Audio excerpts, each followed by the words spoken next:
દીપાલી આપણી સાથે જોડાયા છે જે વિંડીના માધ્યમથી સમજાવવાનો પ્રયત્ન કરશે। દીપાલી, મોટાભાગના વિસ્તારોની આપણે વાત કરી રહ્યા છીએ, પરંતુ હજુ પણ જોવા જઈએ તો અમદાવાદ અને ગાંધીનગરનો સમાવેશ નથી થયો।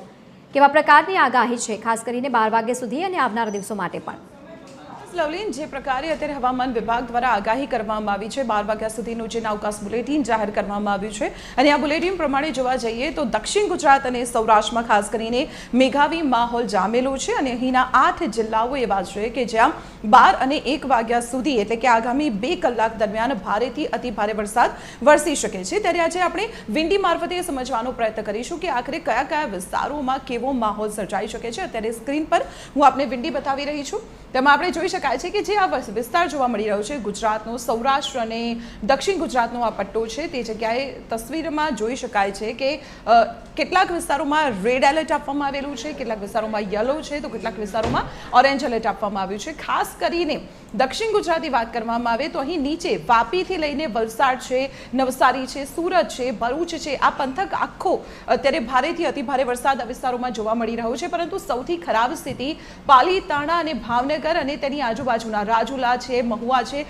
આ વિસ્તારોમાં વરસાદને લઈને રેડ એલર્ટની સ્થિતિ જોવા મળી રહી છે। આ અત્યારથી લગભગ અડધી કલાક પછીની આ પરિસ્થિતિ હું અત્યારે આપને બતાવી રહી છું કે આ વિસ્તારોમાં રેડ એલર્ટ આપવામાં આવેલું છે અને આ વિસ્તારમાં ભારેથી અતિ ભારે વરસાદ વરસી શકે છે। માત્ર એટલું જ નહીં, પરંતુ અહીં સૌરાષ્ટ્ર પંથકમાં પણ વાદળછાયું વાતાવરણ જોવા મળી રહ્યું છે અને અહીં પણ કેટલાક વિસ્તારોમાં વરસાદી માહોલ જોવા મળી રહ્યો છે અને ખાસ કરીને કોડીનાર છે, વેરાવળ છે, રાજુલા છે, મહુવા છે, કુલ 8 જિલ્લાઓ એવા છે કે જ્યાં ભારેથી અતિ ભારે વરસાદની હવામાન વિભાગ દ્વારા આગાહી કરવામાં આવી છે અને આ જ પરિસ્થિતિ આજે સમગ્ર દિવસ દરમિયાન રહે તેવી શક્યતાઓ છે। જો કે સૌરાષ્ટ્રમાં બપોર બાદ માહોલ થોડોક હળવો થવાની શક્યતા છે, પરંતુ દક્ષિણ ગુજરાતની વાત કરવામાં આવે, દક્ષિણ ગુજરાતમાં આજે સાંજે પણ વરસાદી માહોલ રહે તેવી શક્યતાઓ હવામાન વિભાગે વ્યક્ત કરી છે અને આ દરિયાકાંઠાનો જે પંથક છે ત્યાં પણ પવનની ગતિ વધુ રહેશે। હવામાન વિભાગ દ્વારા જે આગાહી કરવામાં આવી છે, દક્ષિણ અને સૌરાષ્ટ્રના દરિયાકાંઠાના વિસ્તારોમાં 60 કિલોમીટર પ્રતિ કલાકની ઝડપેથી પવન ફૂંકાઈ શકે છે અને આ વિસ્તારોમાં ભારેથી અતિ ભારે વરસાદની સાથે સાથે દરિયામાં પણ કરંટ જોવા મળી શકે છે અને એટલા માટે જ માછીમારોને પણ દરિયાકાંઠે ન જવા માટે હવામાન વિભાગ દ્વારા સૂચના આપી દેવામાં આવી છે, તંત્રને પણ એલર્ટ કરી દેવામાં આવ્યું છે।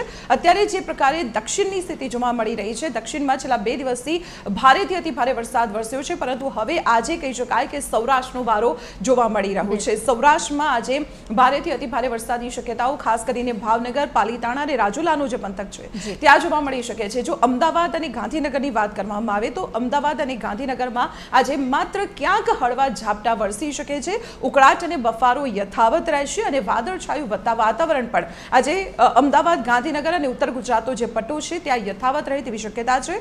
કચ્છ પંથકમાં કેટલીક જગ્યાએ હળવા ઝાપટા વરસવાની શક્યતા હવામાન વિભાગ દ્વારા લવલીન વ્યક્ત કરવામાં આવી છે।